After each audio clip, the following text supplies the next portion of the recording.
Assalamualaikum warahmatullahi wabarakatuh. Perkenalkan, nama saya Salsa Bila Nurismayanti. Pada kesempatan kali ini saya akan menjelaskan apa yang telah dipelajari dari mata kuliah Bahasa dan Sastra Indonesia. Dari yang pertama yaitu bunyi bahasa. Bahasa adalah suatu sistem lambang bunyi yang dihasilkan oleh alat ucap. Bahasa digunakan sebagai perantara antar individu untuk saling berinteraksi satu sama lain. Yang kedua ialah deskripsi benda. Kata benda biasa disebut sebagai nomina. Nomina dapat diartikan sebagai kata yang mengacu pada manusia, hewan, benda, ataupun pengertian. Yang ketiga adalah identifikasi diri. Identifikasi diri dapat kita maknai dengan menuliskan nama diri, keluarga, dan teman sejawat dengan pangkat dan statusnya masing-masing. Di mana nama diri kita gunakan sebagai kata untuk menamai orang, tempat, ataupun sesuatu.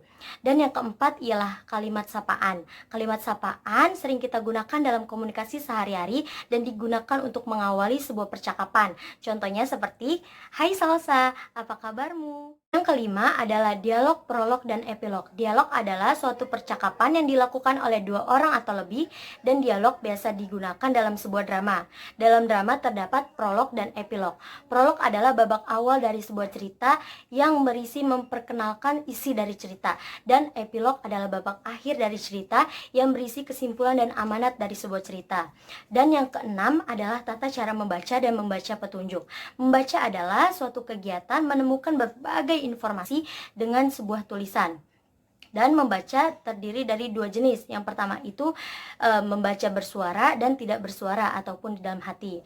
Adapun membaca petunjuk ialah suatu kegiatan yang di dalamnya terdapat ketentuan-ketentuan yang harus diikuti untuk melaksanakan suatu hal. Dan yang ketujuh ialah tata cara membaca puisi dan prosa. Puisi ialah karya sastra yang disusun untuk mengekspresikan ide, gagasan, perasaan, atau emosi penyair dengan menggunakan kata-kata yang indah. Dan dalam membaca puisi diperlukan artikulasi yang jelas dan mimik wajah yang tepat. Adapun prosa ialah karangan bebas yang tidak terikat oleh banyaknya baris dan suku kata dan juga tidak terikat dengan adanya irama. Dan yang kedelapan ialah menulis tegak bersambung, di mana suatu keterampilan menulis yang dapat mengembangkan motorik siswa dan biasanya dilakukan pada kelas yang rendah. Dan yang kesembilan ialah ringkasan. Ringkasan adalah suatu hasil merangkum dari sebuah tulisan menjadi uraian yang lebih singkat. Dan cara penulisannya yaitu bersifat formal. Adapun ikhtisar ialah suatu penyajian singkat yang cara penulisannya itu bersifat bebas dan lepas. Dan yang ke-10 ialah parafrase. Parafrase adalah menceritakan kembali dari sebuah teks karangan tanpa menghilangkan pengertian dari teks aslinya. Parafrase ini berfungsi untuk menghindari pengulangan kata. Dan yang ke-11 ialah surat resmi dan surat pribadi. Surat resmi ialah surat yang digunakan untuk kepentingan resmi dalam sebuah instansi ataupun organisasi. Contohnya itu seperti surat izin dan surat tugas. Adapun fungsinya yaitu sebagai bukti adanya suatu kegiatan. Selanjutnya ialah surat pribadi. Surat yang digunakan antar individu untuk keperluan pribadi dan berfungsi untuk mengekspresikan perasaan ataupun berkomunikasi. Dan yang ke-12 yaitu formulir dan kwitansi. Formulir adalah sebuah media pengumpulan data perorangan lalu dikelola menjadi informasi.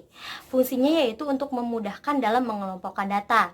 Dan yang selanjutnya yaitu ialah kwitansi. Kwitansi adalah sebuah lembaran yang berupa bukti transaksi. Fungsinya itu untuk sebagai bukti bahwa terjadinya sebuah transaksi. Biasanya itu berupa dokumentasi ataupun dana.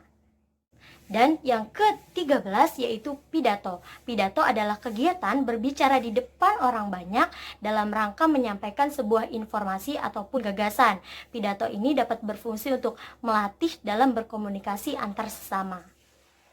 Dalam materi yang telah saya jelaskan, maka sangatlah penting untuk dipelajari khususnya bagi saya yang akan menjadi seorang guru. Maka cukup sekian yang dapat saya sampaikan, kurang lebihnya mohon maaf. Wassalamualaikum warahmatullahi wabarakatuh.